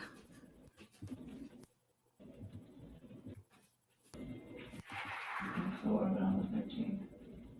That would be better than that, I don't see it. I see one of my contractors, I see him. I don't see him in here. I won't erase none of this stuff, so. It's okay. You guys need to say, yay! Oh God, she's so annoying. Okay, so what I was looking for was the part where she tells Kevin Kovac that she was asking Chris Watts for proof of where he was when he was out at Cervi 319. On August 13th, 2018, on that Monday, after ostensibly he, drove from his house out to Cervi 319 and buried his wife and put his two girls into those oil tanks. What I will do, DCT Primetime and everyone else, is I will find those and, we will talk about that on the next live stream. I'm sorry, we'll find the part where she tells Kevin Kovac that she had asked Chris Watts for that proof. And we can go through that next time. I thought I was going to be able to find it, but I wasn't able to get the target. Let's see. Hi, Sugar's Mama. How are you? Let's see. Hi, Sherry. How are you doing? Let's see. I'm just reading through some of these comments here.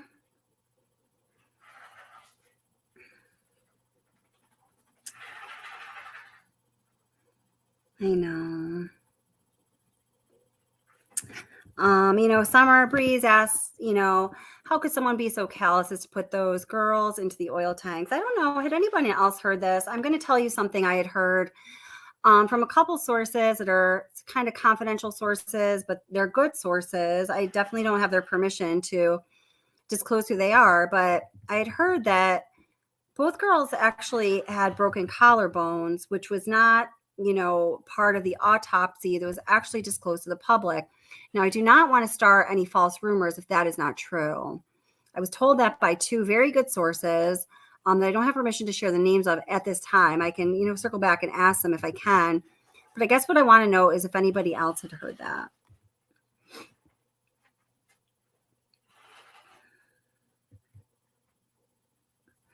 Okay, I forgot. Farrah Miller a while ago had asked, about tools needed to open the thief hatches. Now, Tracy Wheeler is saying to Farrah, there were no tools that were used to open the thief hatches on the top. Anyone that knows anything specific about that, please feel free to chime in.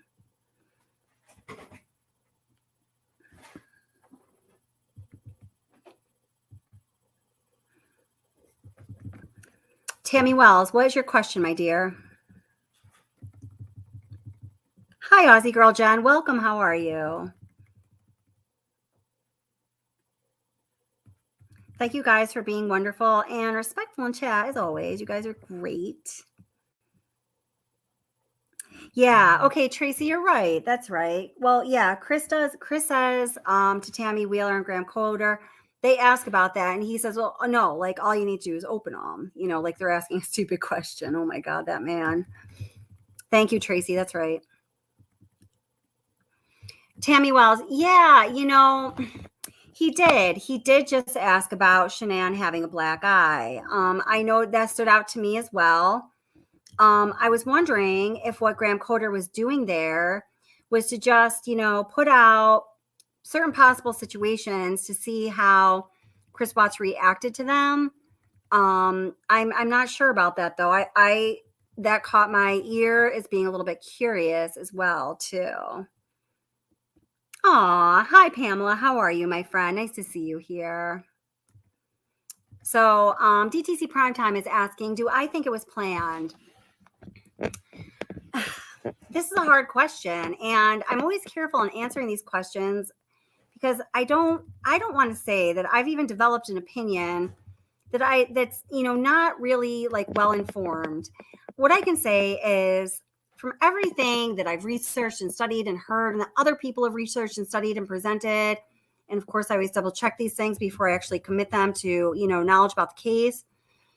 I believe that what happened was I believe that there was a lot of psychological manipulation on behalf of NK.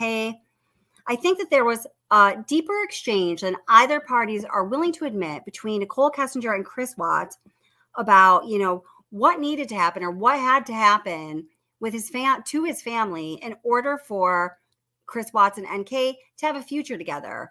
And this is from her perspective. I think that he started doing some kind of planning in his mind.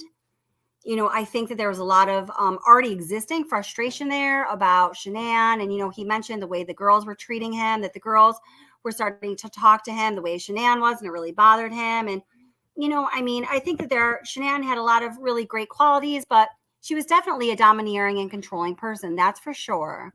And I can imagine that at some point, somebody with such a wishy-washy personality like Chris Watts, that would start to get old because he probably really felt like he could never be himself, right? So I think that there was a degree of planning. And what I've started to come to believe is there was a big push towards the end of this timeline, where Nicole Kessinger gave him a really strong, certain, and bright line choice. Like, it's either them or me. And at that point, some ideas or some latent plans really started to, come to the surface, become a reality, and be put into motion.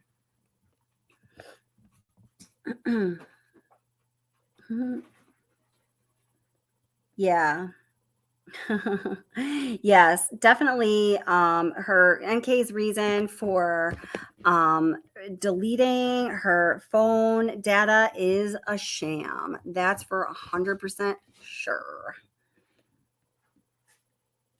Oh, wow. This is very interesting. Summer Breeze says, I think I know why NK cried, at the one time when she finally cried in that interview on the 16th with law enforcement, which we now have the video for. She never became emotional or cried until an hour and 30 minutes into it, which is really remarkable for those of us who have a heart and have feelings and, just cry when we hear about this case from afar. But Summer Bree says, I think I know why NK cried when she remembered, at that point. She thinks she remembered pushing those girls through the little hole. When she said, they're so little, she cried. This strong emotion is in her recalling the event. That's very interesting. I think that could be very possible.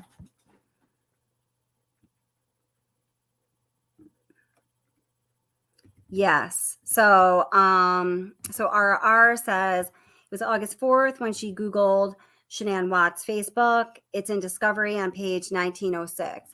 Yeah. And, we know, I can go there, but we know that, if she Googled Shanann Watts' Facebook on August 4th, Let's see, share screen per discovery, as I'll show y'all right here for those of you who like the solid proof,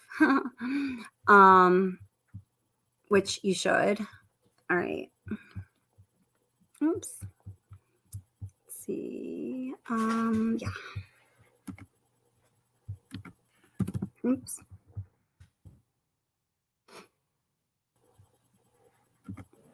So we know that. Okay.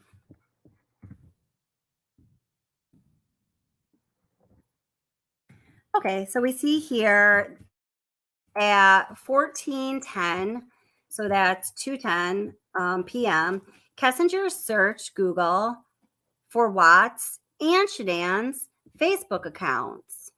So, guys, this idea that she didn't know Shanann was pregnant, I mean, it's really disproven time and time and time again.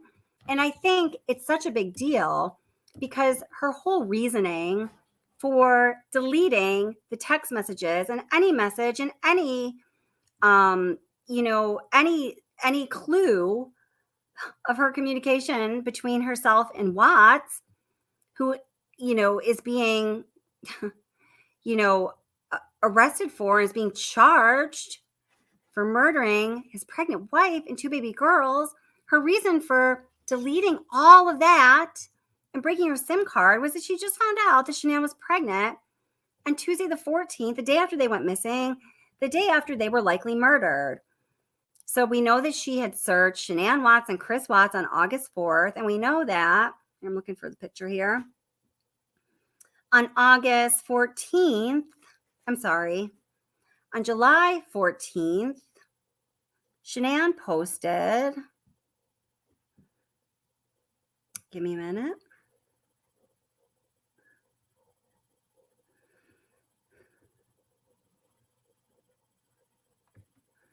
Sorry, guys. Again, my computer is running a little slow. For those of you that weren't on earlier, we had a crazy snowstorm up here the past couple days and lost total power for a while, for over a day. Just got it back, but things are running a little slow.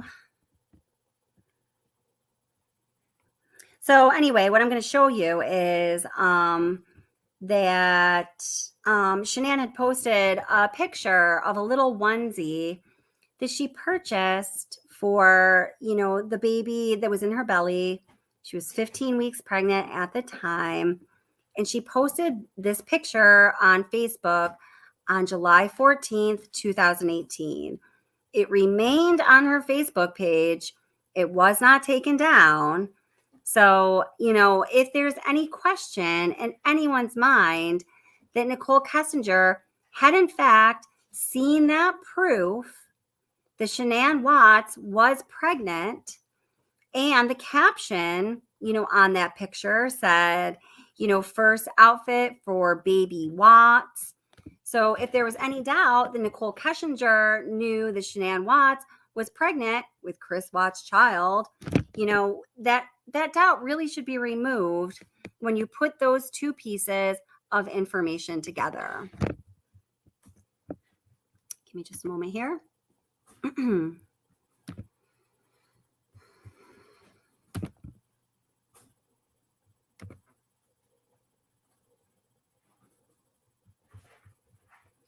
We've reached over 10,000 subscribers. Thank you guys all so much for your support. I just can't even believe how quickly the channel is growing now, and you guys are it. You are the channel, so thank you so very much.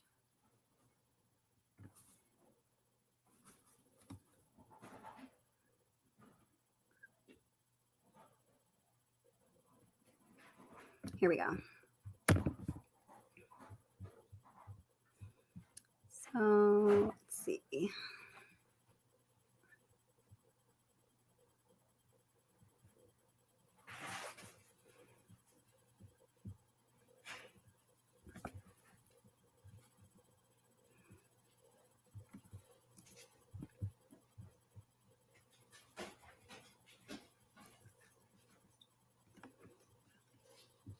Okay, so I'm just going to play you a little bit of this video. So this actually picks up and ties into the events of July 14th. So RR earlier was, reminding us the importance of that crystal dioptase that Nicole Kessinger turned Chris Watts onto, and that he spent 2 hours searching for that very night. And that was the same night they went to the Mustang Museum. That was the same night that Dieter drug her upstairs and she saw the picture of Shanann and the girls. That was the same day when she told Chris Watts that she wanted to give him his firstborn son. And that was also the same day when Shanna Watts posted this picture of the little baby onesie, saying that it was the first thing that she bought for little baby Watts. So that was July 14th, as RR and some other people just pointed out. We know expressly that Nicole Kessinger had searched for Chris Watts and Shanann Watts' Facebook pages on August 4th, when she definitely would have seen that said picture of the onesie for baby Watts. Let me share with you. Go ahead and listen. So this picks up, at the point where I'm just talking about the things that happened on July 14th. And I just mentioned how, Watts didn't answer like 10 consecutive calls from Shanann. And I just feel so bad for her. I mean, how terrible.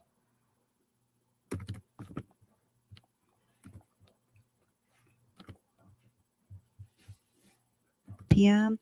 Kessinger called Watts and they held a nearly 43-minute conversation.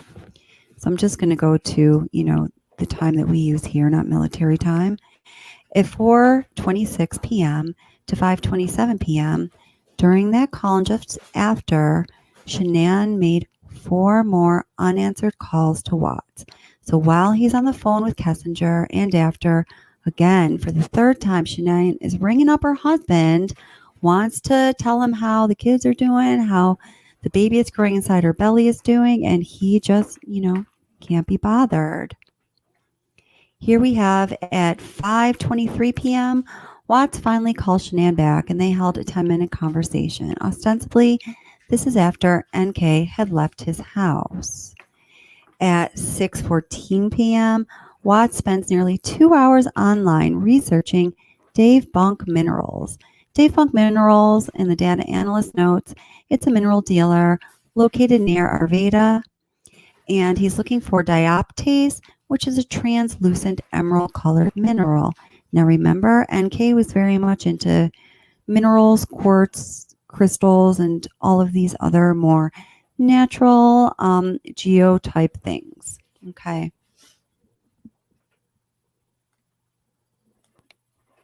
Okay, so it should be noted that also in Watts' account of this day, July 14th, 2018, as he's telling the author of Letters to Christopher, he says that, all of this, NK seeing the pictures, them talking about her making dates with people in eHarmony and not going, and then eventually afterwards, after what I'm about to mention happens, she telling him that she wants to give him her firstborn son.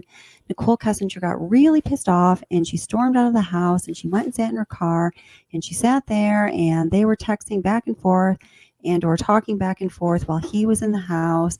And then eventually she came back in. Now, this just really reminds me of, I said this on one of my live streams, that I can remember doing something like this with my very first boyfriend when I was like 15 years old.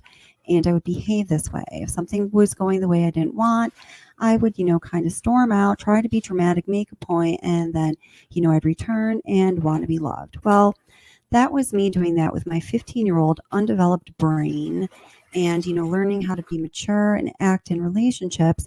And in this case, we are talking about a 30-year-old woman in a relationship with a married man with a family, definitely acting in this very childish way.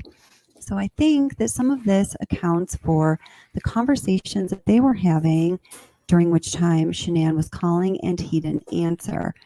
She went and stormed off, sat in her car for quite some time, according to him, and then eventually came back in. That's when they had the conversation that ended with she telling him that she wanted to give him his first son. Now, what are we missing here? It seems like we're missing a piece of information, right? What else may have happened on this day? I mean, what prompted NK to go so far as to tell him that she wants to give him his firstborn son. I wonder. Well, it just so happens that on this very day, on July 14th, 2018, Shanann posted on Facebook, which we know Nicole Kessinger was looking at based on the copious amounts of Google searches that were found and that were actually released regarding her searching the Watts family, its members, and things about the Watts family. And Shanann Watts posted her first picture of her first little outfit that she had purchased for the anticipated baby Watts. This is a post that appeared on Facebook that same very eventful day, July 14th, 2018. It's a picture of this little North Carolina Panthers onesie, so super cute. And actually, if, Nicole Kessinger didn't know better and was wondering, just by the colors, these look like boy colors to me. It's not a pink little outfit. It says, bought baby Watts first outfit. Okay.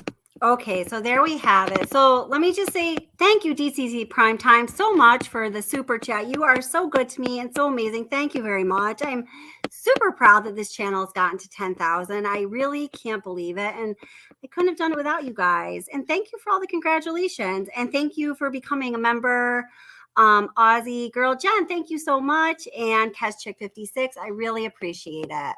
Yes, and you mentioned that memberships are very inexpensive. It's only, they're only $2.99, and it really helps to support the channel. So thank you so much, guys. I really appreciate it. That's awesome. Thank you. Thank you. Let's see. So there you got it. Oh, thank you, Anaphylaxis. And Anaphylaxis just became a member. Oh, it's like my birthday. You guys are freaking awesome. Thank you. Let's see. So we have it, right there that, yes, Molson, man, good point. Right there, it's just, you put it all together and it's like, oh my God, she clearly, the lies. And Molson Man reminds us, an excellent reminder, Molson Man, thank you. How could we forget, the infamous quote from Nicole Kessinger? I didn't know his significant other's name for quite a while. Okay.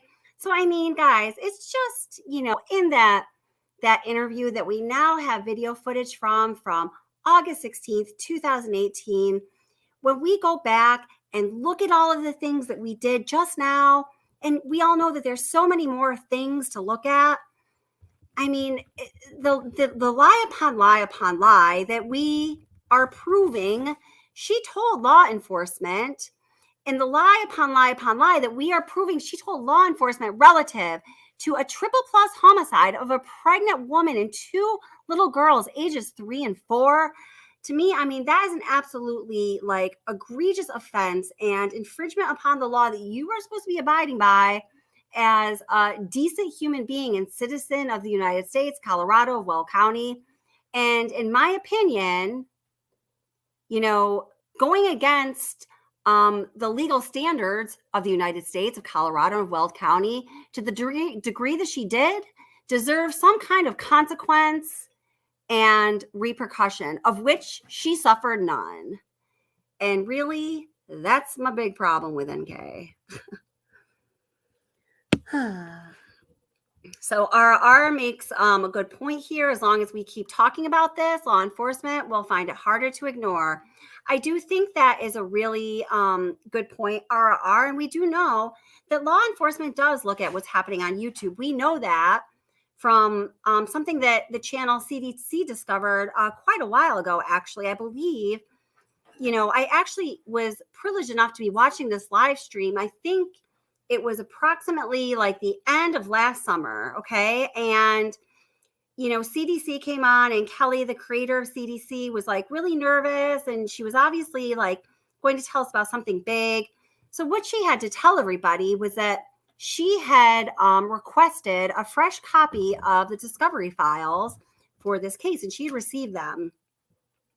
Now, in the process of downloading the discovery files, because you receive them in all of these ridiculous little bits and pieces, they have to download and save, and it takes up the entire space on your computer. So you have to figure out what is good and, what you're going to keep and what you're not, what you're going to file away, what you're going to put in the cloud and all this. She clicked on this one file called the CUP file, CUP. I just reminded her, we were talking about this in one of her chats recently. And in the CUP files, what she found was, oh my gosh, guys, this whole file of like pictures of people's YouTube channels and Facebook group sites. And I believe it was Amber the Truth Seeker was, there, and that was there, on panel with Kelly, because they're tight. They're both wonderful. Amber the Truth Seeker's channel now is like ATS News. You guys should go check both of them out. Of course, they're really high quality channels. And Amber the Truth Seeker had noticed that she had taken a picture of her own television in her own living room, that had something on it that she wanted to save. And that picture was in this CUP files. And Kelly had received this, directly from Old County in like the official discovery. Nobody else had ever received this CUP file, but the entire thing, the only everything that tied the files together that were in the CUP file were things that people on YouTube and in Facebook book groups have said about this case. There was I mentioned in my summary of the documentary Suburban Nightmare, which is about this case. One of the people that contributed and spoke throughout that documentary was Heather. Oh my gosh, I can't remember her last name right now. Oh my gosh. But anyway, her podcast channel is Big Mad True Crime, and it is totally by far my favorite #1 true crime podcast. She's amazing. But there were a couple shots of Big Mad True Crime, of things from the podcast in there. It was really crazy. So this is all going right back to the point that RR just made, that if we keep talking about this, it will be harder for them to ignore, because we know beyond a shadow of a doubt that they pay attention, because they sent Kelly from CDC, the channel CDC, proof that they are watching us.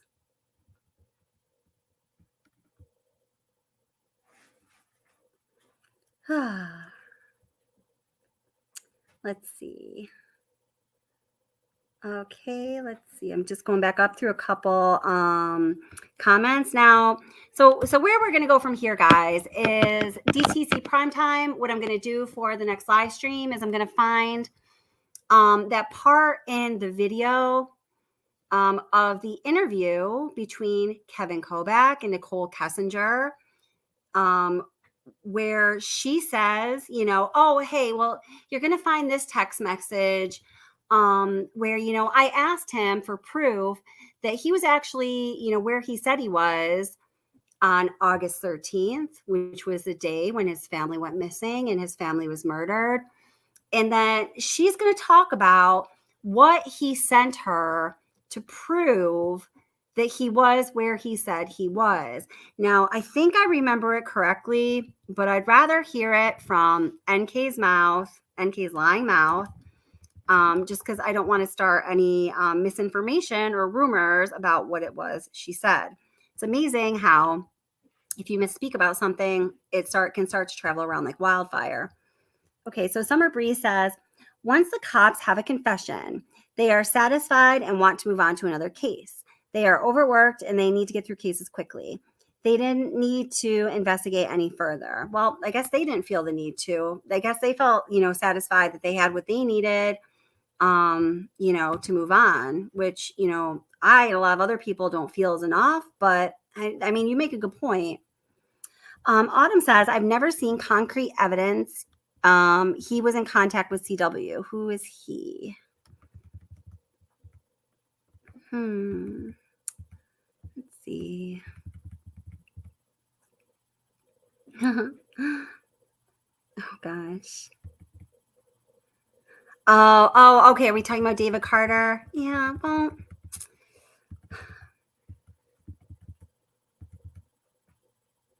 I guess I'm just choosing to believe what, David is telling us until proven otherwise.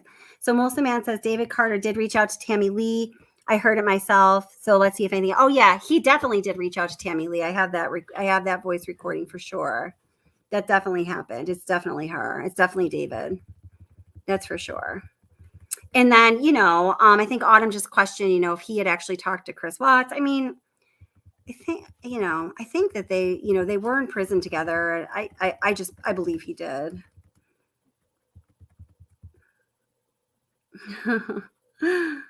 Oh gosh. Oh, I know the strangling hands, Aussie girl Jen. I know. Oh, thank you, Cash Chick 56. I appreciate that. Yeah. If you like what you're hearing, or if you want to hear more, please give it a thumbs up. It helps out the channel. Oh, ooh, RR says, Crime Lords podcast just came out with the truth about Nicole Kessinger, episode 10, just released this Sunday. Oh my God, that's so awesome. I didn't know that. Thank you. I can't wait to listen. Hi, Ontario Ida Ryan. How are you doing? Welcome. Says, hi, everyone. It was disturbing when NK covered her nose and mouth twice and clenched her hands. Before saying, how could you do that to someone this big? I know. Let's take a look at that. I know right where that one is. I've watched it so many times. All right, let's see. And full interview on my channel because I enhanced the audio the best I could. Okay, let's see. I think this is right where it's at. What we know today. Okay, let me go back a little bit. I don't know if you were married prior or if you had a boyfriend. That was the guy I was in a previous relationship with, but This one, That was right at 1:30. genuine when he said that. I did. Changed for you, but on serious. And although your dad's here, and I think you're probably pretty comfortable, your relationship, what does it mean? I don't know. Mom, his dad, and his sister. What's the significance? Do you know?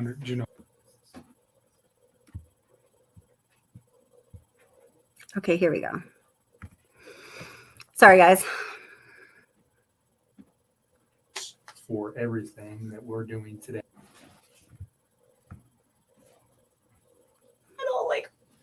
Wow. See, I think there was a little freak out before that. Well, I'm just going to share it. So I'm going to. I don't even know anymore what is real and what is not. But what I do know is it's just like, that wasn't fair to me either, because if I'd have known not even all the truth, but like obviously some of it, I wouldn't have even engaged in any of this in the first place. And it just, and that's the part for me, just like on my personal level, outside of everything that is happening, that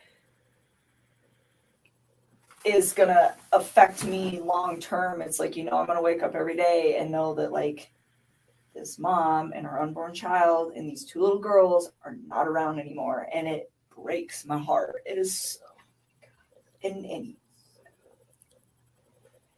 then I have to think about like the consequences of his actions and how they affect everybody else. Like all of these, her family's impacted. My name is about to be like slandered for probably a while. I don't know how long that's going to take to heal, but I would not be surprised if it's going to be hard to go out in public sometimes for a couple of years. And that really hurts me. I'm just like, this is a horrible, horrible thing. Like, how dare you, and people aren't going to understand that. They're going to say, oh, you're the woman that had an affair with this man who took out his whole family. And I take a step back and it's just like, I didn't know. Like,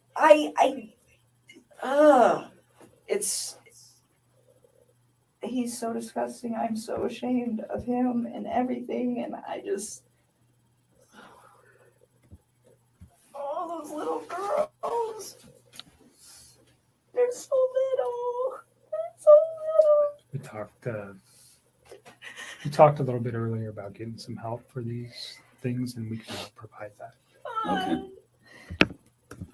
at really no cost through the state. One more thing. We just want to make sure there's resolution. Absolutely. That's why we come to you guys to pound this, And pound it down hey, until there's I'm nothing left. sorry that you're talking again today. I really am. I don't want to put you through any more trauma than you've already been through. There is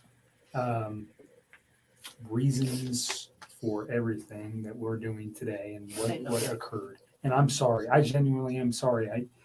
These are not things that we like to do twice. It's the same thing with other types of victims from other crimes. We want to do it once and we want to be done. Unfortunately, we didn't know yesterday what we know today. And that's why we're here, because we need this video. And I am sorry, because I know it's hard to talk about it. But It's so sad, and she's pregnant. And you know what? On our end, we God, didn't. and they're so cute. They're so little. Like, why? Why? How? I don't even understand how you could like bring yourself to do that to somebody who's like that big.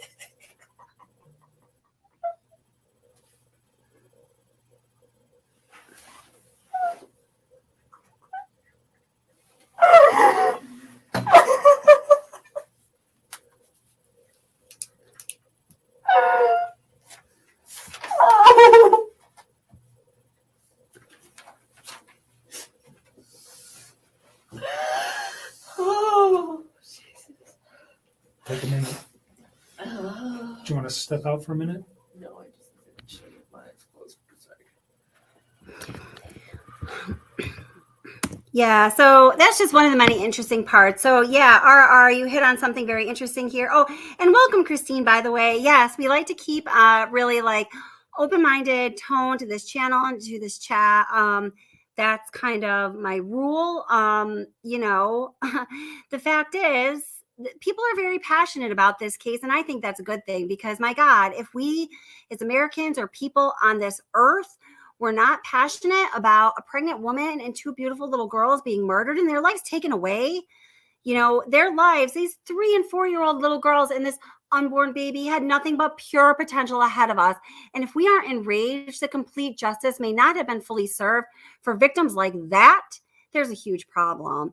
So in understanding that there's a lot of passion surrounding this case, and there's a lot of passion on both, quote unquote sides of this case, I understand that. And I think we need to allow for people to feel that passion and feel that anger, feel that, fury for something they really believe in. And I think that's a good thing. So we try to allow that all here. So yeah, RR, when he says, we need this video, and I wonder why that is too. So, let's see, the Academy Award goes to.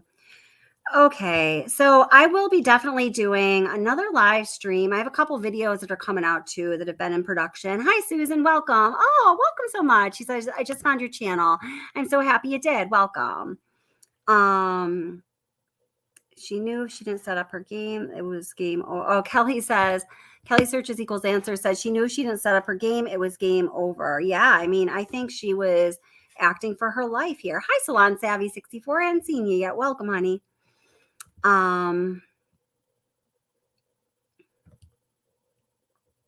Yeah. So, Arina Ontario says, basically thinking of the girls while speaking of them, and she does that with her hands. It's very scary to me, and it stands out big time. Yeah. Or when, she says Shanann's name for the first time, when Kevin Kovac says, now do you know her name? And she says, it's Shanann. And she holds her hands in this way, like she's strangling a throat, Okay, so here's a different opinion, and it's okay to have this opinion. I says, I think NK is possibly dingy, but the tears are sincere, in my humble opinion. And I will say there is reason to believe that. I don't know. So listen, guys, it's 12:09 here, and we started at 10. I think I started right around time, so we're coming on 2 hours. So I'm gonna end this here, and yeah, pick up either, see, tomorrow's Thursday.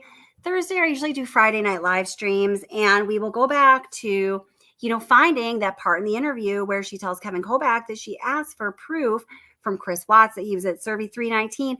And let's really nail that down, DTC primetime, and figure out what's up there, okay? And then I'm also going to find a couple of the other moments in this interview when, what she's saying combined it with the nonverbal cues, because remember, 80% of our communication is, nonverbal. And I know this because I'm an applied behavioral analyst, and it's something that we focus on a great deal. So, having this video really is like pure gold. So look at a couple of those points where the words and the nonverbals are not in sync or are as, who was just saying it was scary? Yeah. Ontario to Ryan saying that it was scary, because you're right. It's scary. So awesome. Great. Kevin, welcome. Welcome. Christine, Sugar's mama, Susan, Farrah Miller, Tammy Wells. Nice to see you again, my dear. I was just thinking about you the other day.